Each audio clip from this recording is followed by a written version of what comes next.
The sun is shining down on me. My heart is full of love and peace. God's given me so much.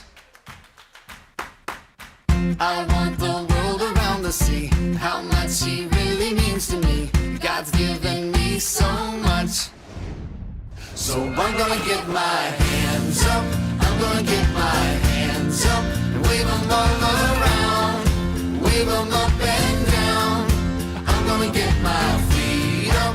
I'm gonna make them jump up to the sky, way up to the sky.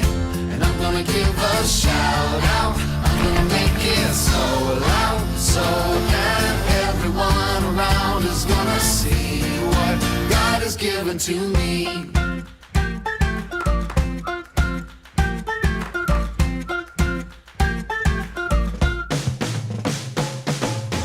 The sun is shining down on me. My heart is full of love and peace. God's given me so much.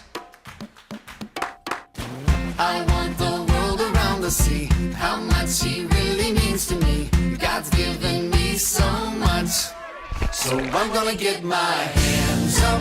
I'm gonna get my hands up and wave them all around. Wave them up and down. I'm gonna get my feet up. I'm gonna make them jump up to the sky, way up to the sky. And I'm gonna give a shout out. I'm gonna make it so loud, so that everyone around is gonna see what God has given to me.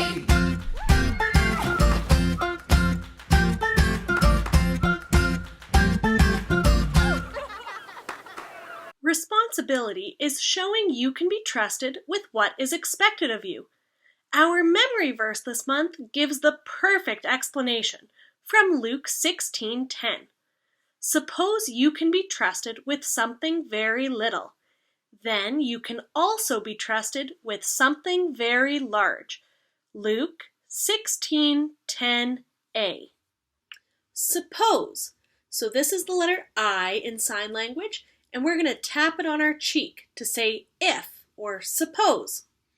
Suppose you, point out, can be. So hold up your both fists and then move them forward, that you can be trusted. Imagine that you have a harness on and a helicopter's pulling you up to safety. It's not because you can save yourself, but you're grabbing onto that rope and trusting it will pull you up. Trusted with something. So you're going to point up your index finger and turn a small little circle. Okay? Very small. So hold your open hands in front of you and then pull them together. Let's put that first part together. Suppose you can be trusted with something very small. Here's the second part. Then you can also be trusted with something very large. Almost all the same signs. Let's put it all together. Suppose you can be trusted with something very small. Then you can also be trusted with something very large.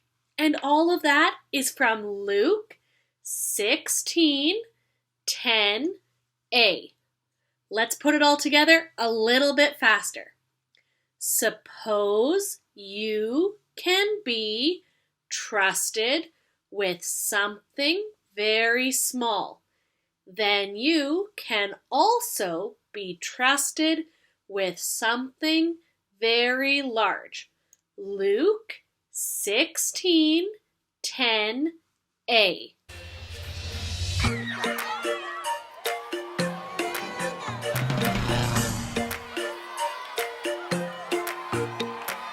Giver of life, giver of love, all that is good comes from above.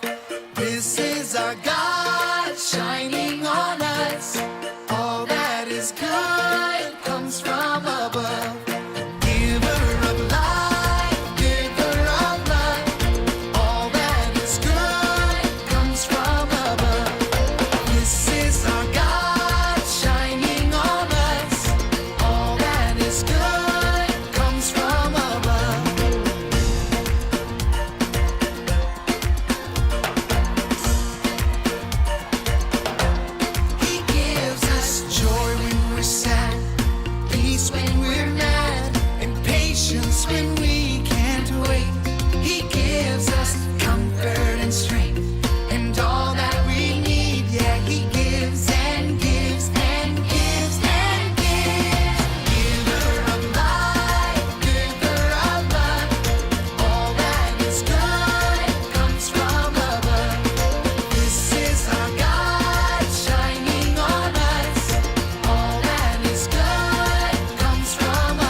monkey, monkey, monkey, wee.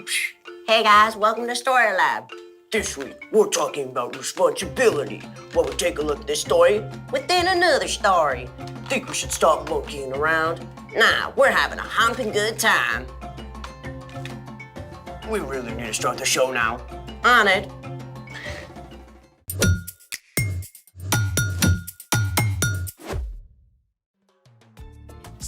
Sorry, I'm so sorry I'm late. I was riding my bike and there were like 6 potholes and... What on earth? G'day, mate! Wait, Cinnamon Toast! Don't scare me like that! What is all of this?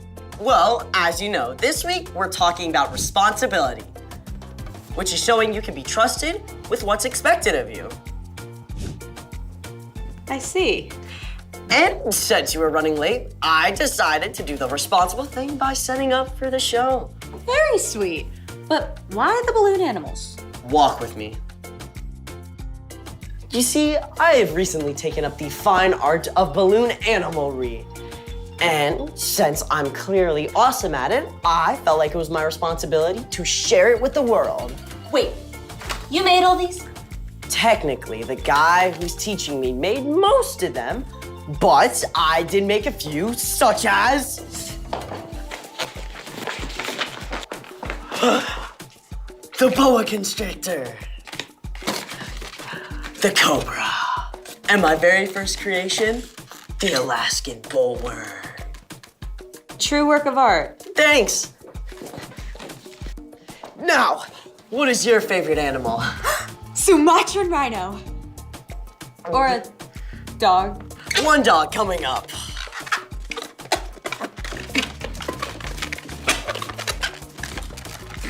And voila! One balloon dog just for you. This is awesome! Thank you so much for sharing your crazy new hobby with us. Yeah, no problem. You know, now that I have a balloon dog, I should probably feed her. How do you feed a balloon dog? Glad you asked. Let's make it. Today, on how to feed your balloon animal, we're doing a little experiment called jumping goo. How can you make goo jump? So glad you asked. For this experiment, you'll need 1/4 cup of cornstarch, 1/4 cup of vegetable oil, a bowl for mixing, a measuring cup, a spoon, and 1 balloon animal. A regular balloon would work too. First, mix the oil and cornstarch together in a bowl. Sebastian? On it.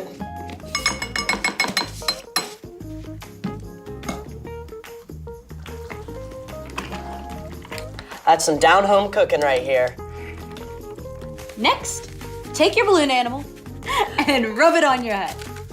Wow, you're here. Still better than when I hit that bush after the potholes. Now, take a spoonful of your mixture and very slowly move it close to the balloon without touching it.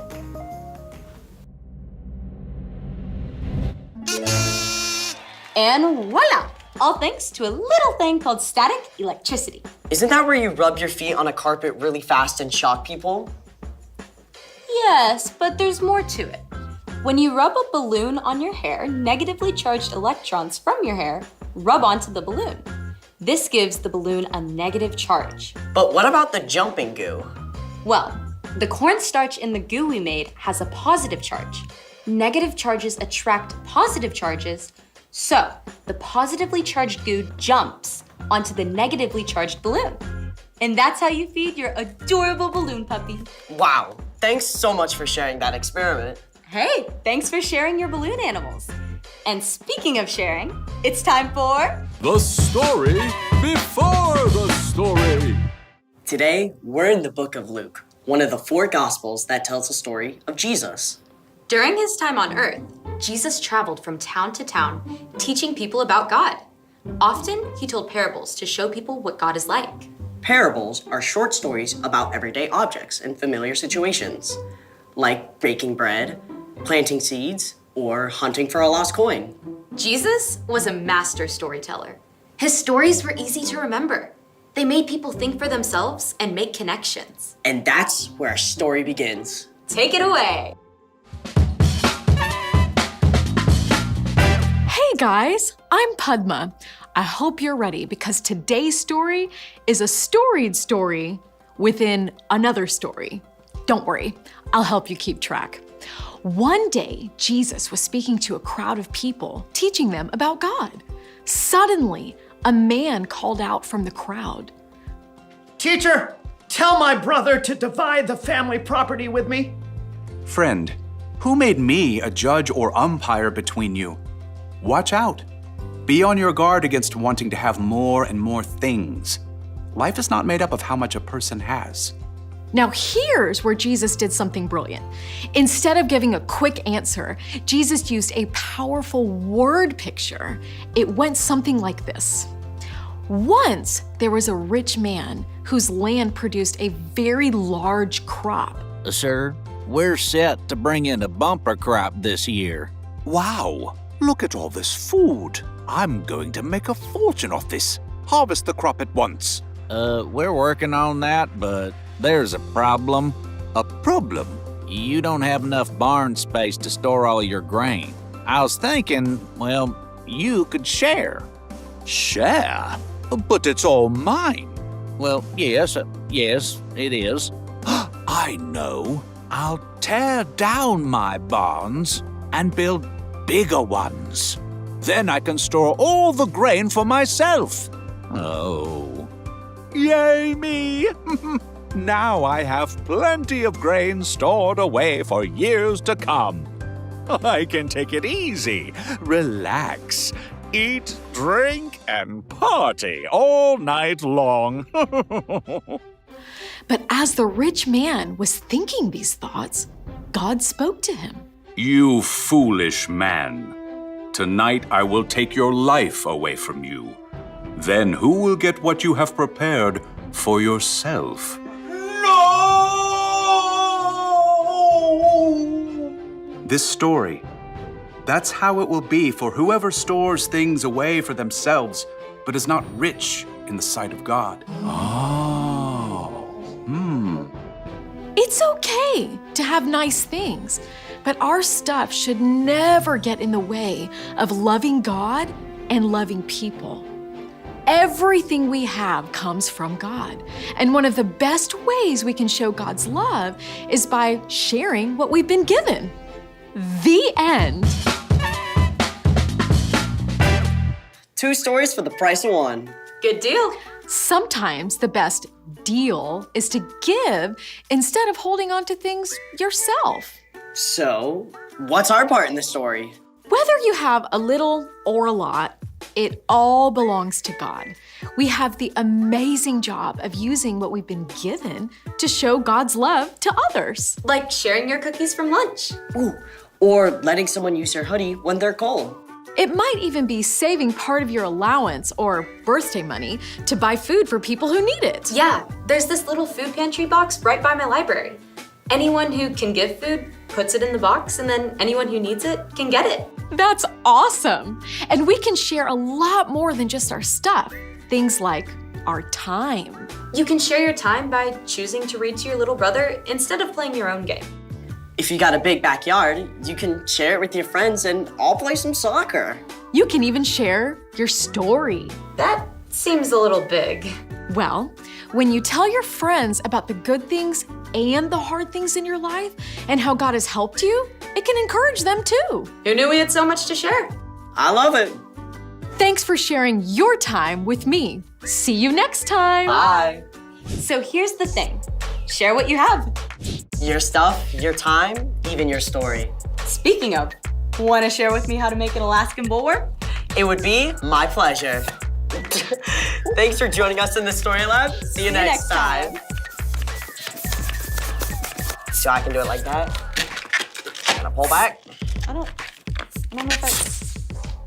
think I get it. It's important for us to remember that everything we have comes from God. Jesus told the story of the rich man and his bigger barns because he wanted us to understand what's really important in life. It's not our stuff. It's the way that we love God and love others. The really cool thing is that we can use the things that God has given us to show love if we're generous and willing to share. Share what you have. Say that with me. Share what you have. Take a minute to think about what kinds of things that you could share. Think about how you could treat others the way you want to be treated. You might let your little brother or sister play with something in your room, like your favorite squishy football. You might let your friend take the bigger piece of cake, or the one with the most icing. You might share your time by helping a classmate understand their homework, instead of chatting with your friends at lunch. Maybe you could share your talent. You could offer to design the program for the school play, or make a funny video to wish your grandma a happy birthday. Or what about this one? You could even share your story. You can tell about how God has been with you through the good things and the hard things in your life. You can talk about the difference your relationship with God has made in your life and encourage someone else who might be going through a difficult time. It's easier to share when we remember that all good things in our lives are a gift from God. We can use what we've been given to show God's love to others. Share what you have. Say that with me. Share what you have. Let's head up to small group and have fun figuring out how we can share what we have.